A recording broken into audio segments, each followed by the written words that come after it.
Hi, I'm Lil Katie, and today we're going to talk about inspecting black parts. Talk about some of the difficulties in doing that and what are the solutions or options that are available today. We're going to use a plastic molded part where there could be flash on any of these surfaces. It'd be particularly difficult to see inside of there, and on the screen you can see that there is a black part and it's hard to tell any of the details. The obvious problem when inspecting a black part is that you might have a black object with a black background, and you can't separate the foreground object that you're looking at or you care about from the background. One of the basic solutions would be to improve the lighting. One way would be to do a backlight. In this case, a telecentric backlight with a really high resolution camera, and we pick up tiny amounts of flash. And that's pretty good. Another lighting scenario is to enhance the geometry of the part with the lighting. So in this case, you can see that where the geometry has changed, where the elevation of the part has changed, we see the light scattering away. So any surface that is perpendicular to the camera is reflecting light back. Any surface that is not perpendicular, maybe it's curved, is showing up a little bit darker. And that's pretty helpful for detecting changes overall in those surfaces. We want to get as much of that geometric information as possible and make it useful. Individual surfaces can be lit with specific lighting geometry that enhances the change to that surface, but in the case of the part in front of us here, there are multiple surfaces in multiple orientations, and that would require multiple lights. One solution from Keyence uses 8 pattern projectors built into the light. The Keyence pattern projection is a series of sine waves from 4 different directions. There's a collection of images. The expected location of each bright to dark intensity stripe is calculated, and the deviation from where it should be to where it's detected is proportional to the distance from the camera, and so that's how it creates the Z, or the height map, out of just having two-dimensional images. This image has the height of the part color-coded. Reddish is closer to the camera, blue further away. So you can get a lot more detail here, and this is useful to understand the geometry changes that you can't see in the normal two-dimensional image. The graph at the bottom is showing the height along this circle. So we're starting out at a lower height, and it steps up. It's even across that surface, steps back down, and then the next surface is again evenly high. That would be useful for detecting flash and short shots. I've got another example where it's actually following along this rim, or this ridge. There we go. Again, the graph illustrates how much has changed, and that between these 2 yellow marks, which correspond with this box, we have a pretty flat surface. It's elevated up a little bit from here and from here, and then at the very end it has stepped up quite a bit. So the magnitude of this step change is actually available in the image now.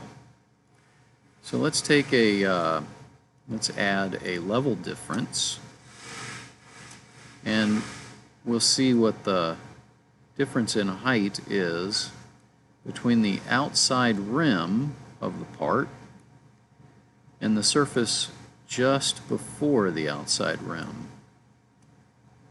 It's like 1.92 millimeters. That information is embedded in this height map. We can't see that level of detail in the image that is just lit from above and is two-dimensional. This information comes from a height map, which is an image that assigns a distance from the camera for every pixel. We can see that a little bit better if we look at this 3D view. Slowly rotate this around.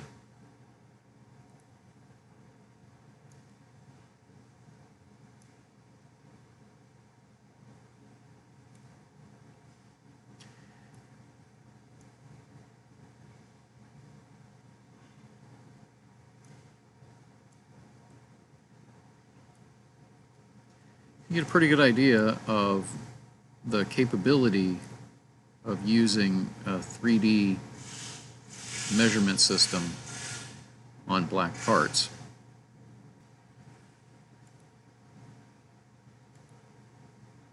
There we go. Another thing that can be done is the surfaces can be sliced along a plane, and now you can see that the volume of that area can be measured. Everything above this plane can be measured as a volume.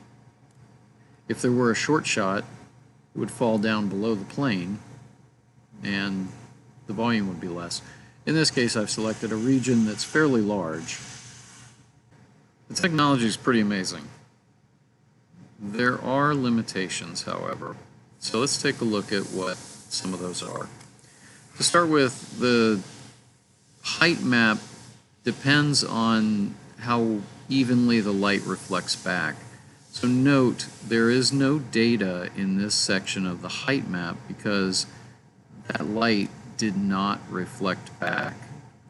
The other thing that occurs with the technology is in order to create flat surfaces, the pixel values are averaged in order to suppress some of the noise. So you can see that flat surfaces still have a little bit of a ripple to them. So even though the resolution of the system in this case is, I believe, 0.06 millimeters per pixel, the average of, say, a 3x3 pixel area or a 5x5 pixel area is used to generate the average height in order to smooth out some of the noise.